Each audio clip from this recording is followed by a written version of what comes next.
Boa noite, irmãos. Vamos agradecer ao Senhor por mais uma vez aqui, nesse local aqui que Ele trouxe nós aqui para cultuar o nome dEle e também estudar um pouco da palavra dEle, que nós fomos em Romanos 11 até o versículo 6, terminamos o capítulo 10 na quarta-feira passada e fomos, sei que nós paramos no versículo 6. E que Deus nos abençoe nisso, né? Se for da vontade dEle, que Ele permita, né, que a gente prega isso. E os hinos pedimos em favor dEle também, vamos louvá-lo ao Senhor. E agradecemos pelo dia que nos deste, pela vida, né? Vem nos sustentando cada dia, cada momento de nossas vidas.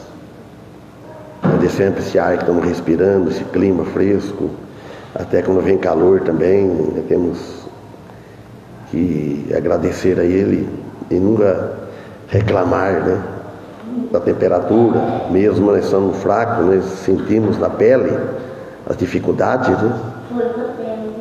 E também agradecendo pelo pão de cada dia, o alimento que vem nos sustentando e o alimento espiritual também, a família de nossos irmãos em Cristo que não estão vindo, que estão em fraqueza, não sabemos, Deus é quem sabe.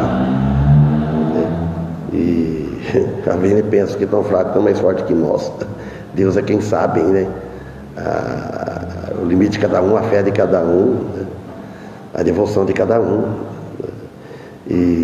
Mas é o lugar do cristão, nós sabemos que é na reunião, nos cultos, né? Na igreja, né? Do Senhor. E pedimos em favor da família, também nossos irmãos consanguíneos, a família de nossos filhos, cada um deles, as igrejas, irmãs. Inclusive o pastor Miguel pediu oração, escreveu para mim que tem lá da igreja que está doente, ia passar consulta, cirurgia, coisa assim, né?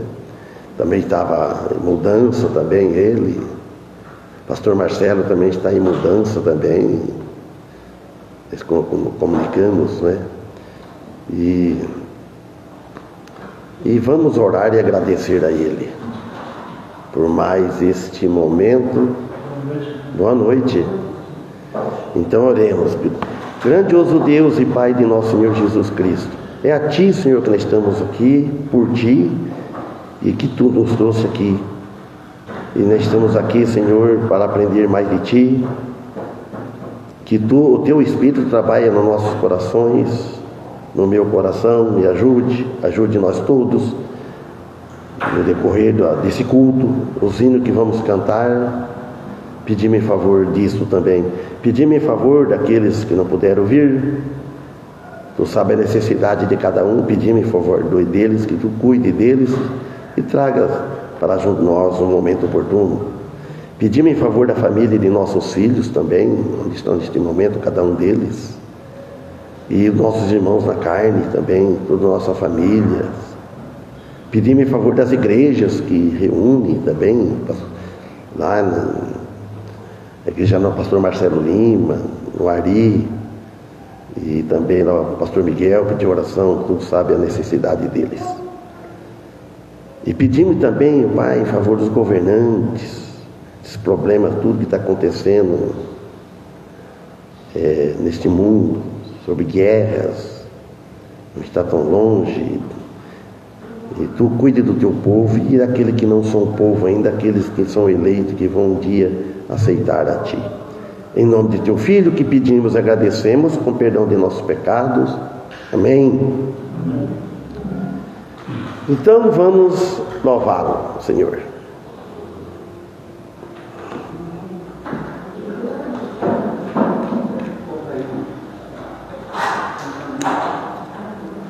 Eu não abri essa porta e fechei, porque estava entrando um ventinho aqui, vai me deixar aí, eu fechei. E essa porta também.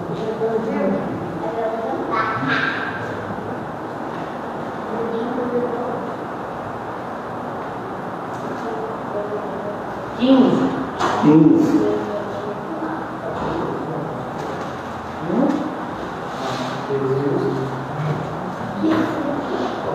Aleluia.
Amém.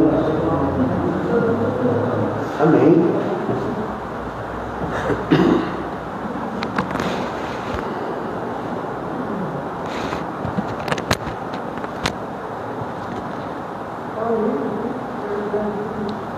Romanos 11, 6. Vamos até o 6.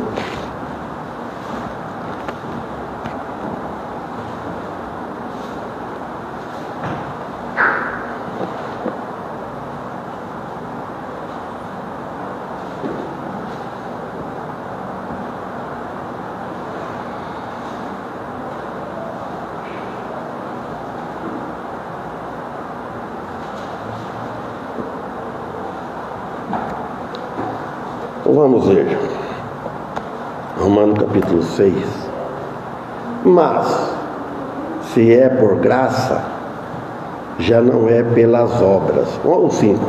Assim, pois, também agora, neste tempo, ficou um remanescente, segundo a eleição da graça. Mas, se é por graça, já não é pelas obras. De outra maneira, a graça já não é graça. Se, porém, é pelas obras, já não é mais graça. De outra maneira, a obra já não é obra. Pois que, 7, o que Israel buscava não o alcançou, mas os eleitos o alcançaram e os outros foram endurecidos.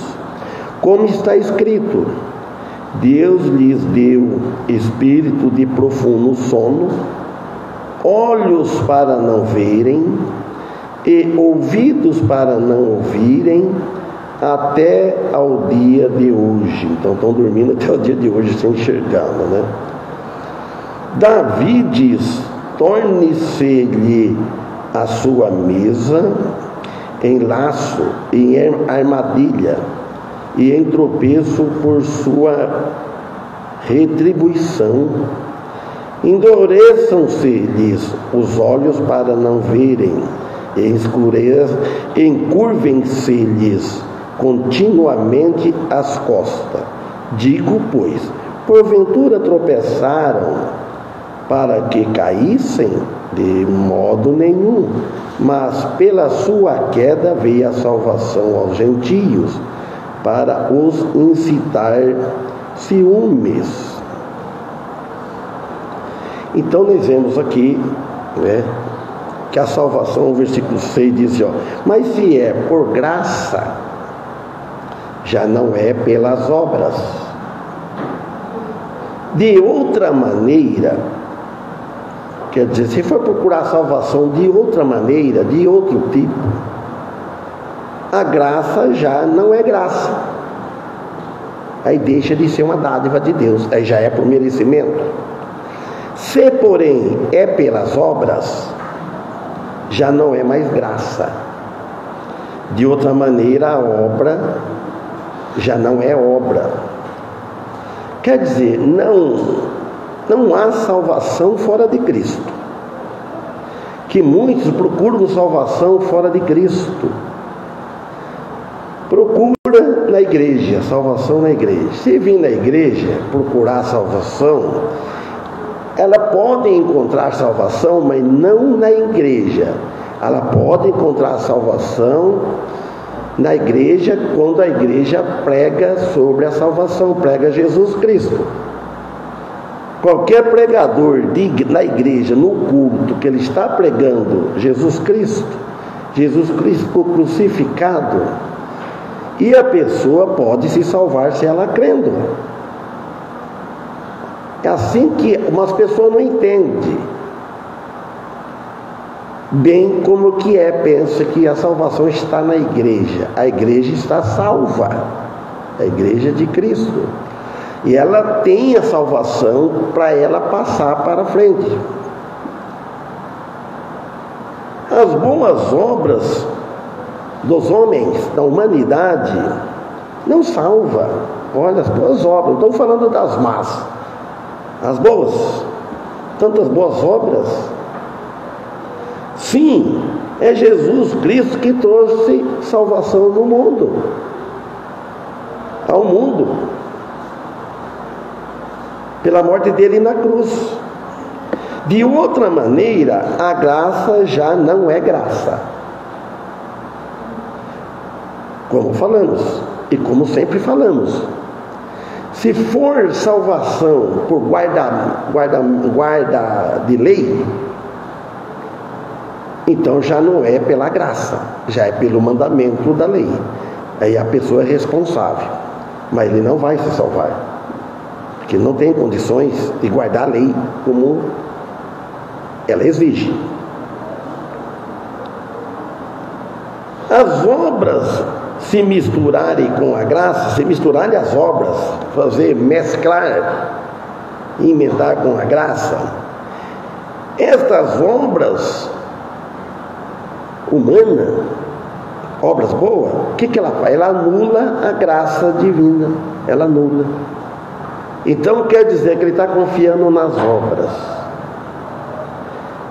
E quase sempre ele encontra a pessoa nessa situação. Tem fé em Cristo, crê em Jesus Cristo, mas eu tenho que fazer minha parte, eu tenho que fazer minhas obras, preciso perseverar até o fim.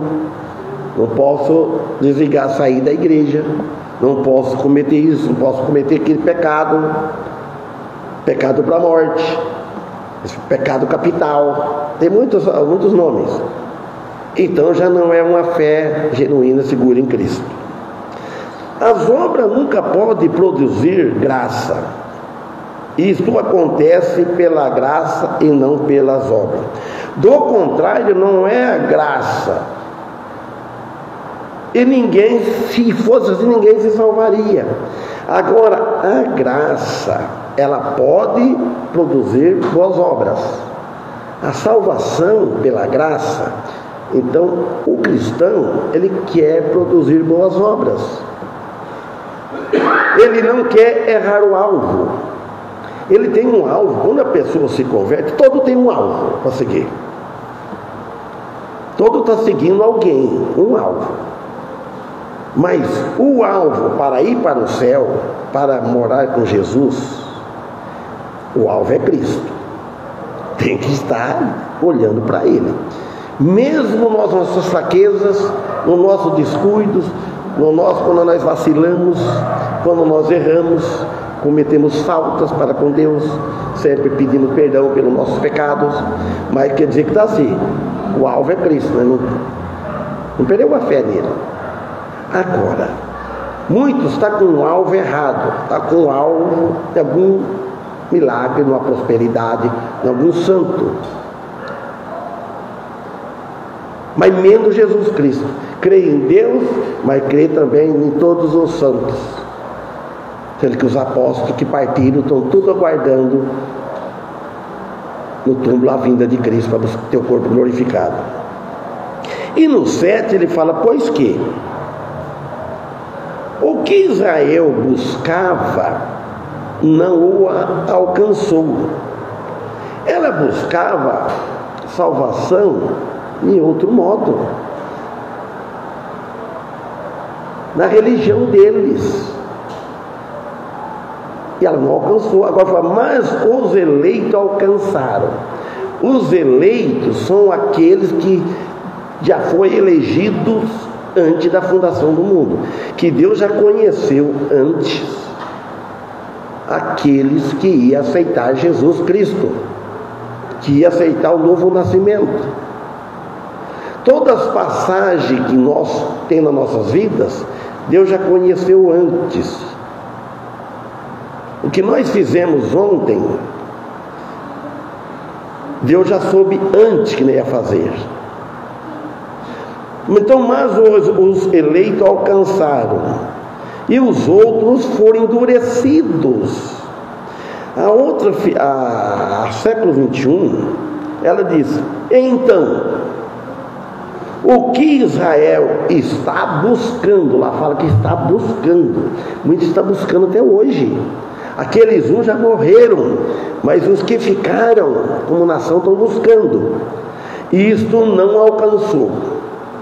Mas os eleitos o alcançaram.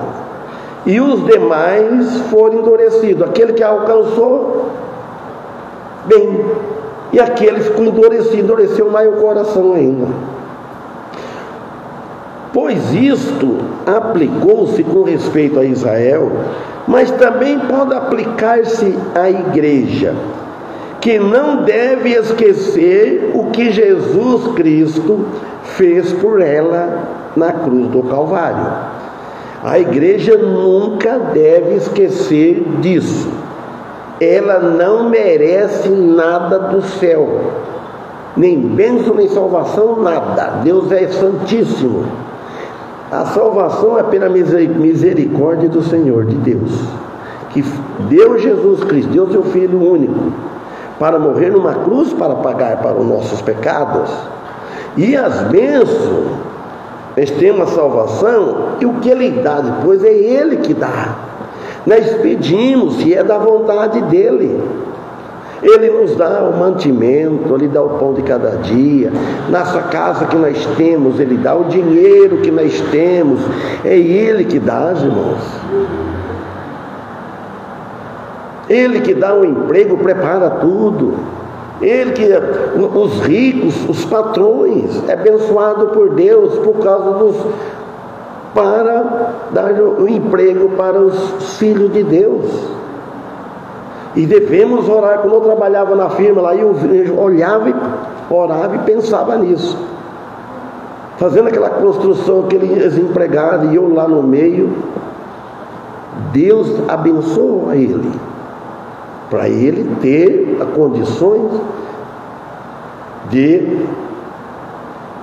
nos sustentar. A gente está a serviço.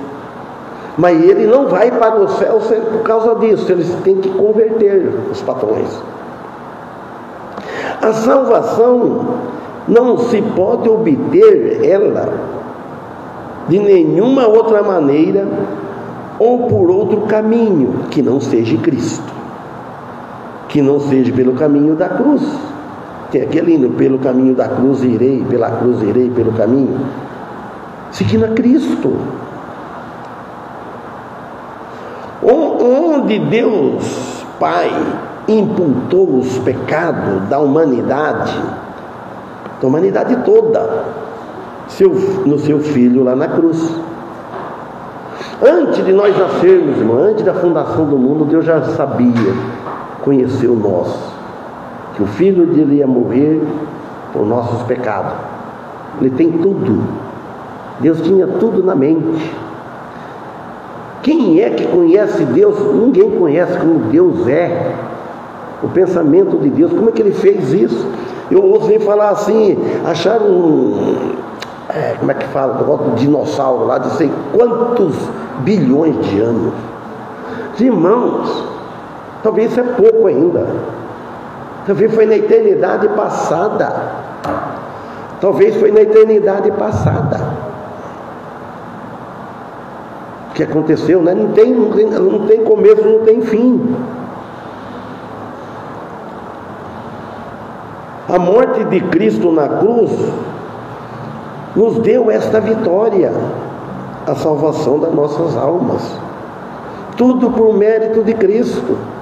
Cada um de nós devemos lembrar nisso, agradecer, que é pela graça, podemos ter certeza desta salvação eterna.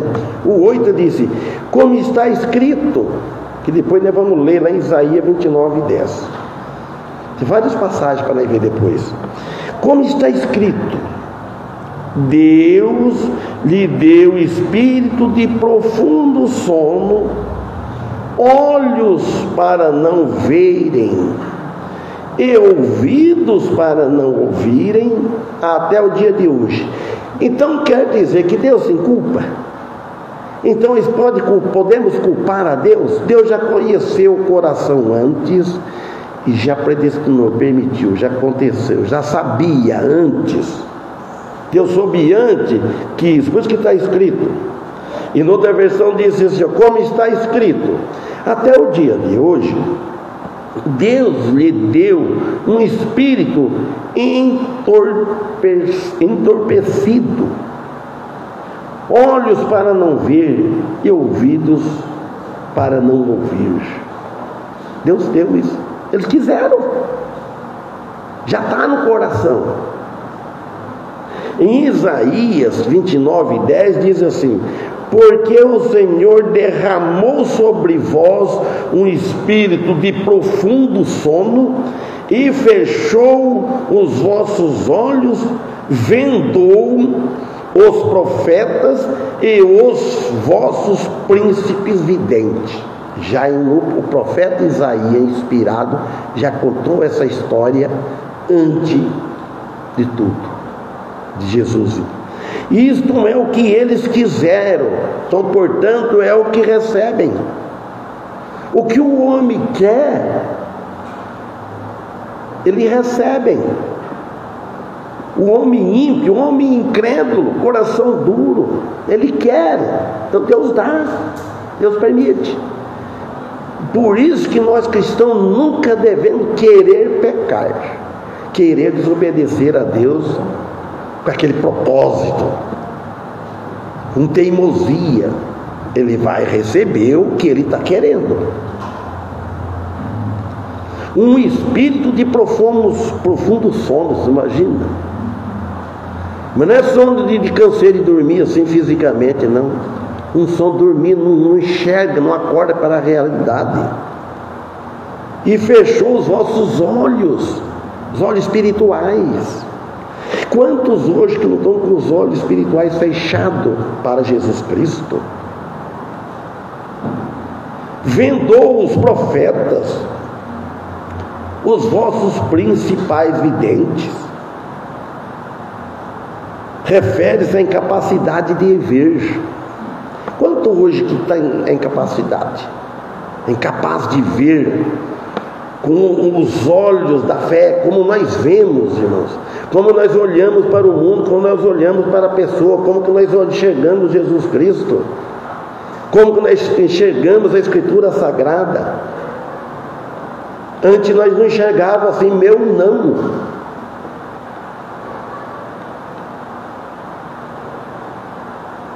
Embora a evidência seja claramente visível, é para enxergar. O ouvir, por ouvir as palavras de Deus, sem fé. Ouve, mas não tem fé. Uma condição desastrosa, que não se corrige. A pessoa está numa situação precária e não procura corrigir, não procura o médico dos médicos, mas sim piorando cada vez mais. Esse mundo está piorando cada vez mais. Agora Romanos 11:9. E Davi diz: torne-se-lhes a sua mesa em laço, e em armadilha, e em tropeço, por sua retribuição. Tiveram isso por sua retribuição, por lucro. A outra versão diz: e Davi diz que a sua mesa se torne em laço. A mesa deles que eles prepararam para, vamos dizer assim, uma mesa preparada para alimentar, preparou um laço de veneno para eles, envenenou mais. Foi uma armadilha, caíram na armadilha que eles mesmos fizeram, armaram. Em pedra de tropeço e em retribuição para eles, uma pedra. Agora Salmo 69:22, depois o Salmo 23. Torne-se a tua mesa diante deles em laço, e a prosperidade e a armadilha. Muito está atrás da prosperidade. A prosperidade é uma armadilha. A pessoa procurar um lugar que está ensinando prosperidade, está arrumando uma armadilha para ele, um laço, que ele não vai encontrar a salvação. De Jesus diz: no mundo tereis aflições, tende bom ânimo, eu venci o mundo. É muito diferente do evangelho hoje moderno. É um lamento profundo, uma oração de Davi ou de alguém semelhante a ele, em meio a intenso sofrimento e perseguição, injustiça. A mesa que se menciona aqui é, na realidade, a que o Senhor prepara para os seus. Essa mesa, sim. Essa mesa que fala que Ele prepara para nós. Mesa de fartura. O Senhor é meu pastor e nada me faltará. Lembrei o Benjamin, ele tem um WhatsApp, mandou para mim, né? Eu mando o versículo para ele, mandei isso aqui para ele, eu sei que se tudo é corda também, né? Os netinhos lá estão muito espertos demais. Só que Jesus não quis a mesa que o Senhor... Judas, desculpa. Só que Judas Iscariotes, não quis a mesa que o Senhor tinha preparado.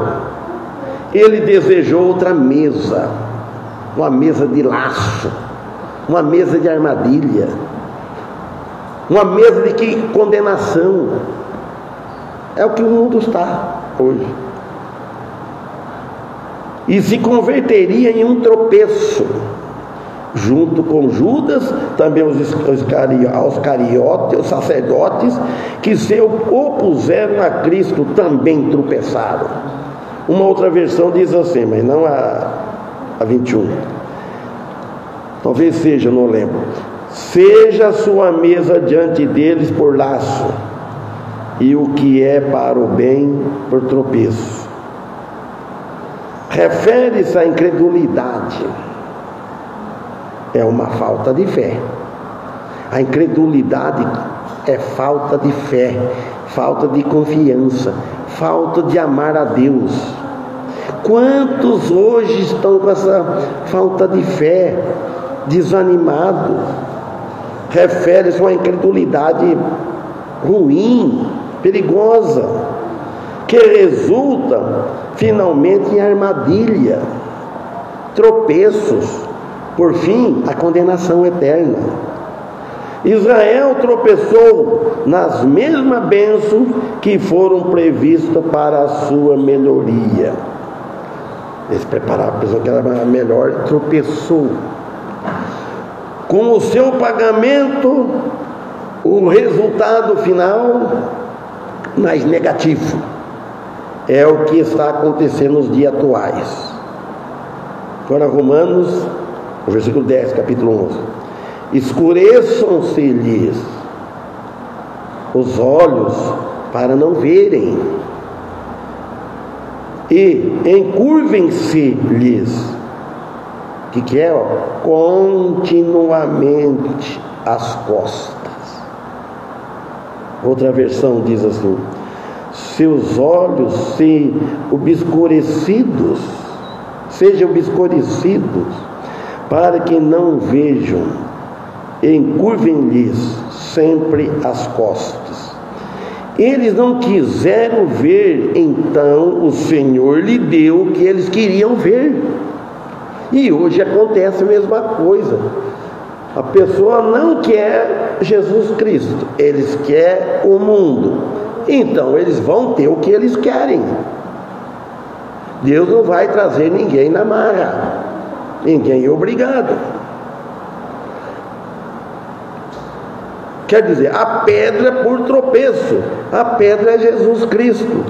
Em 1 Pedro, capítulo 2, versículos 6, 7, 8, diz assim, lá em 1 Pedro: por isso também nas Escrituras se contém: eis que ponho em Sião a pedra principal da esquina, eleita e preciosa, e quem nela crer não será confundido. 1 Pedro fala: quem nela crer não será confundido. Crê que nessa pedra, que é Jesus Cristo. Ele disse para Pedro: eu sou a pedra, sou a rocha.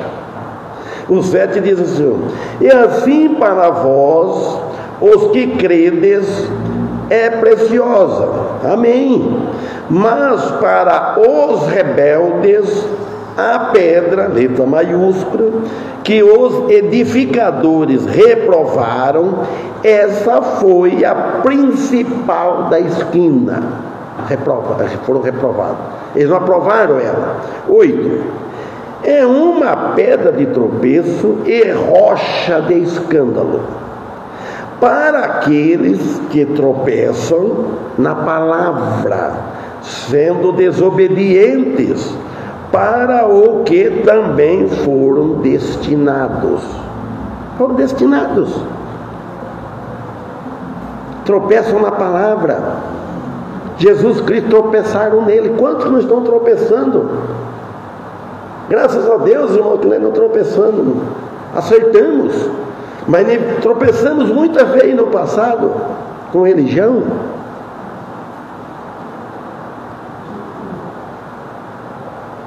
Que os seus olhos se escureçam, 10, né? Na outra versão, Romanos 11, para não ver, e que tu lhes encurves sempre as costas. 11 agora. Digo, pois, porventura tropeçaram para que caíssem? Ponto de interrogação. De modo nenhum. Mas pela sua queda veio a salvação aos gentios, para os incitar ao ciúme. Pela queda deles, tropeçaram na pedra, crucificaram Jesus fora da porta, fora de lá de dentro, do recinto deles. Então, pela sua queda aí veio a salvação, a oportunidade para os gentios estrangeiros, que somos nós, todos que não são eles, os judeus. A outra versão diz assim: então pergunto, será que tropeçaram para que ficassem caídos? De maneira nenhuma. Mas pela transgressão deles, a salvação chegou aos gentios, para provocar ciúmes em Israel. É a mesma coisa assim. A pessoa não quer uma coisa, um presente que o pai está dando para o filho. O filho rebelde, ele não quer. Aí outro de fora pega. Ele causa ciúme para ele. Ele rejeitou e ficou com ciúme. Então deu para eles. Eles não quiseram. Eles ficou ciumentos. É outra maneira de expressar a formação ou a edificação da igreja. A Bíblia tem resposta para todos, irmão. Porém, devemos como é que foi edificada a igreja. Pois Paulo procura responder a essa acusação, mostrando que Deus permanece fiel às suas promessas. Não é porque eles crucificaram, porque eles rejeitaram Deus. Israel, mesmo que Israel, como nação, em sua maioria tenha rejeitado o Messias, a minoria não, porque tem alguns que aceitou. E assim está acontecendo hoje. A maioria não crê na Bíblia como palavra de Deus. Não. A Bíblia é escrita por mão de homens, dizem.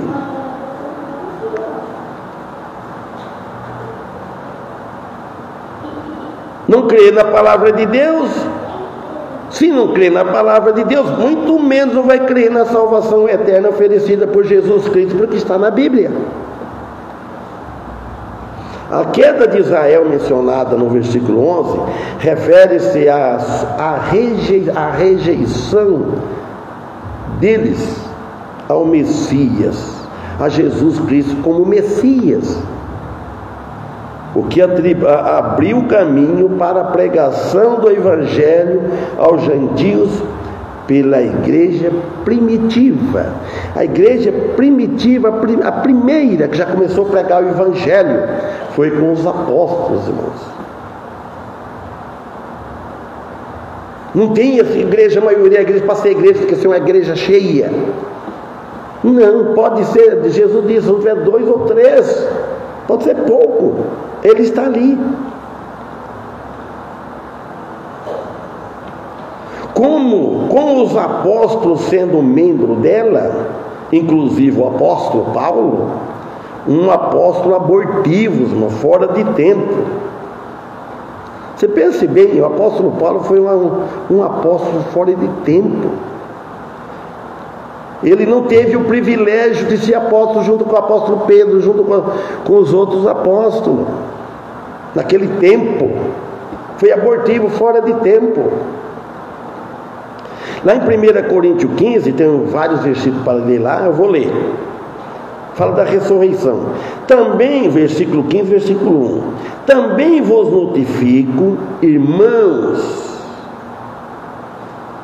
o evangelho que já tenho anunciado, o qual também recebeste e no qual também permaneceis. Então Paulo falou, o evangelho que eu anunciei para vocês, o evangelho que eu tenho anunciado, no qual, nesse evangelho, também vocês recebeste. Quem? O Senhor Jesus. E no qual, nele, permanece. Então nós recebemos o evangelho por alguém que primeiro pregou para nós. Graças a Deus que pregou o evangelho verdadeiro. Então nós devemos permanecer nesse evangelho.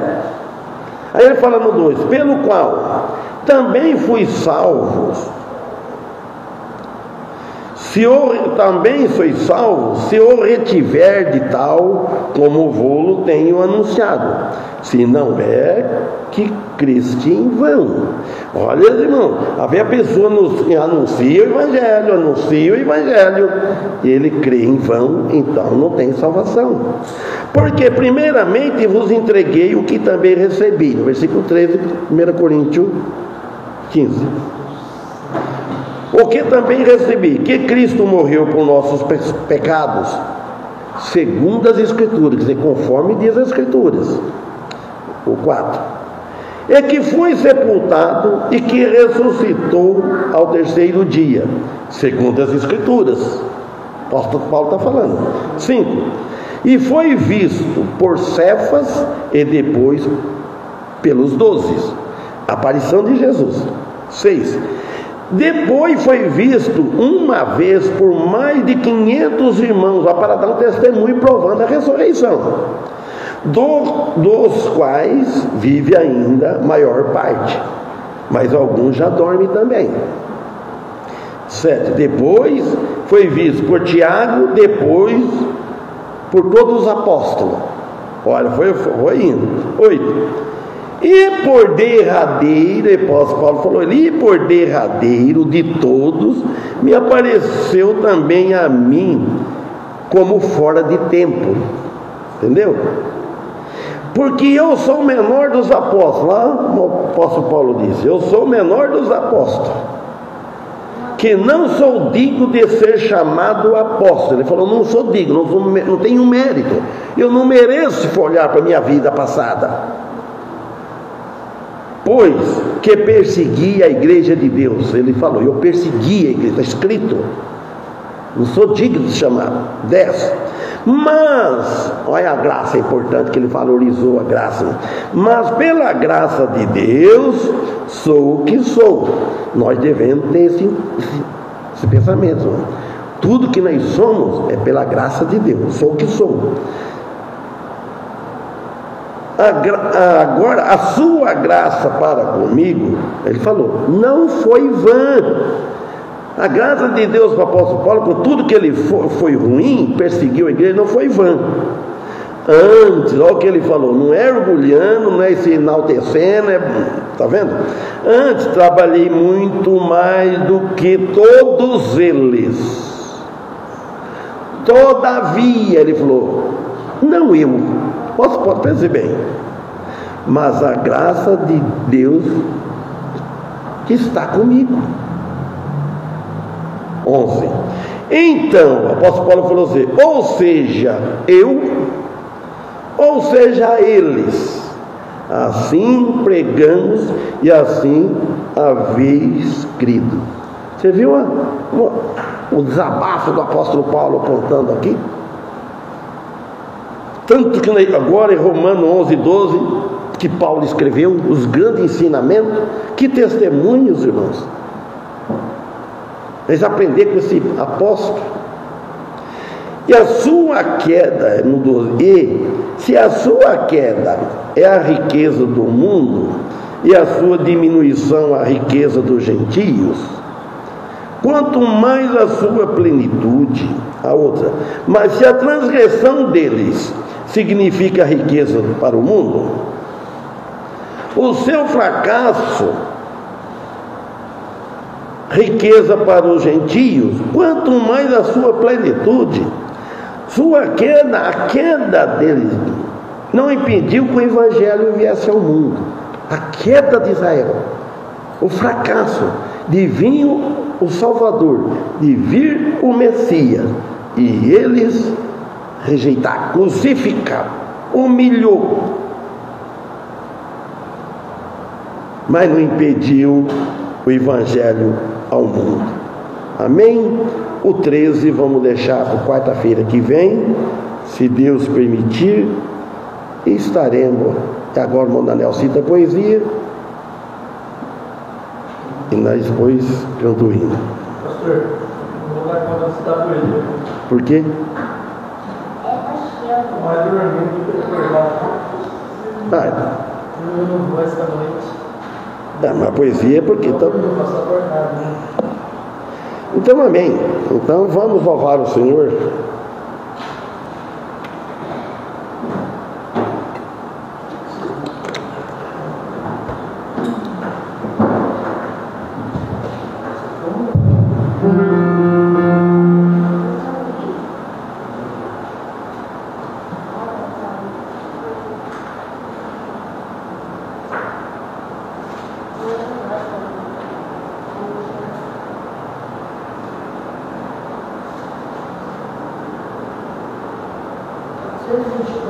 Oi. 4, 2, 2.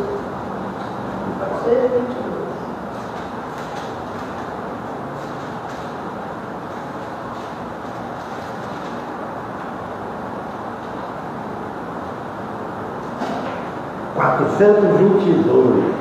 Cadê?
Ore, irmão Paulo, que Deus nos abençoe, que possamos estar aqui sexta-feira. Sexta-feira vem sua pregar, né? Deus te use, que você possa estar aqui presente, e os demais também.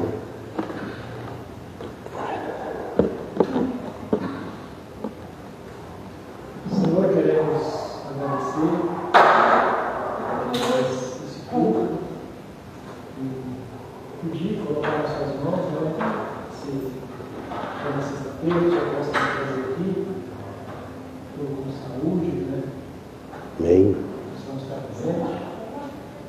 E, mais uma vez, quero agradecer pela salvação que nós temos em Jesus Cristo. Amém. E pelo pastor. Amém. Tudo que tem feito por nós, na nossa vida, na individual, na nossa família, as bênçãos que tem nos dado, né, os livramentos que tem dado a cada um de nós. Amém. E tudo isso nós pedimos e agradecemos em nome de Jesus. Amém. Amém.